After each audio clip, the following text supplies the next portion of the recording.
Hello friends, welcome back to MS aari work classes. तर आज आपण क्लासमध्ये पाहणार आहोत फेदर स्टिचेस कशा प्रकारे करायचे.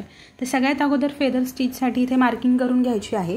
ही मार्किंग तुम्ही लीफमध्ये किंवा अदर कोणत्याही शेपमध्ये करू शकता. इथे आपण लीफच्या शेपमध्ये घेतलेली आहे. सो असं मार्किंग करून घ्यायचे.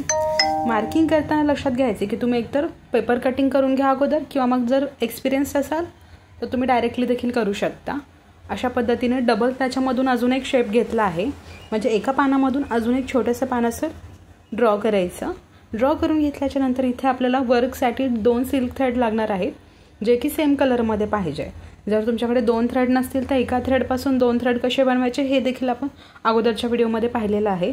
सो इथे आता दोन्ही धाग्यांची एकत्रमध्ये नॉट द्यायची. इथे आता व्यवस्थितपणे बोटावरती रोल करायचे आणि याला नॉट द्यायची. नॉट दिल्याच्या नंतर हाच धागा आपण वर्कसाठी यूज करणार आहोत, जो की सेम कलरमध्ये आहे. आता धाग्याला नॉट देऊन झाली. खालच्या हातामध्ये धागा व्यवस्थित पकडायचा आहे. धागा हा तुमच्या कधीही डाव्या हातामध्ये असणार आहे. डाव्या हातामध्ये धागा पकडल्याच्या नंतर इथे जी निडल घेतली आहे आपण ही थ्रेडवर्कसाठीची निडल यूज केली आहे, म्हणजे सुई थ्रेडवर्कसाठीची आहे, ज्याने की फक्त आणि फक्त धाग्यांचं वर्क होतं, कुठल्याही बीट्सचं वर्क होत नाही. सो इथे आता खालून धागा वर आला, हा एका लीफवरती घेतला. इथे एक अजून टाका घ्यायचा खालून वर. परत तोच धागा पुढच्या याच्यावरती कंटिन्यू करायचा. तिथे सुद्धा खालून धागा वर काढायचा. धागा वर आला. आता परत तो धागा रिटर्न ओढून खाली घ्यायचा. याला कुठेही डबल स्टिच वर घेतलं नाही. इथे एक टाका घेतला, परत अजून एक छोटा घ्यायचा. फक्त खालच्या साईडला तुम्हाला डबल स्टिच करायचं आहे. अदरवाईज वरती जे तुम्ही वर्क करताय त्याच्यामध्ये ओन्ली सिंगल स्टिचेस घेतलेले आहेत. इथे आता परत सिंगल एक स्टिच घेतला. तोच धागा खालून वर आला. इथे पण पुढच्या साईडला पण सेम तेच कंटिन्यू करायचं की खालून वर धागा घ्यायचा.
हे जे आपण स्टिचेस घेतले आहेत हे अर्धे बाजू झाली आहे याची, म्हणजे हाफ पार्ट कंप्लीट झाला. कंप्लीट झाल्याच्या नंतर खालच्या साईडला नॉट द्यायची, जी की आपण रेग्युलर शेवटची गाठ देतो ती शेवटची गाठ द्यायची. इथे शेवटची गाठ दिल्याच्या नंतर तुम्हाला धागा कट करायचा नाही. इथे धागा कट न करता फक्त नॉट द्यायची.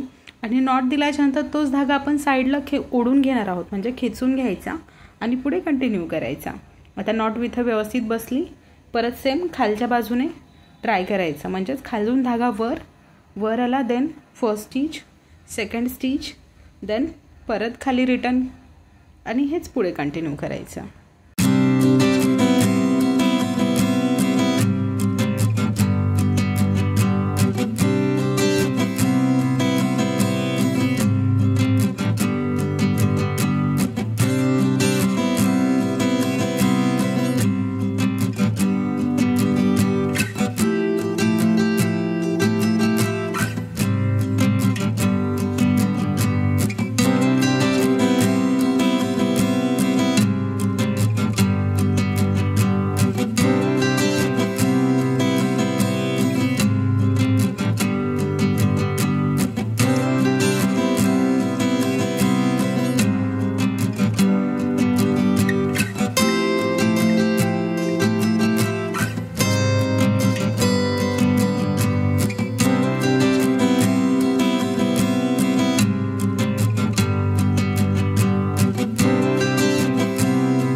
आता इथे दोन्ही साईडचे स्टिचेस कंप्लीट होत आले आहेत.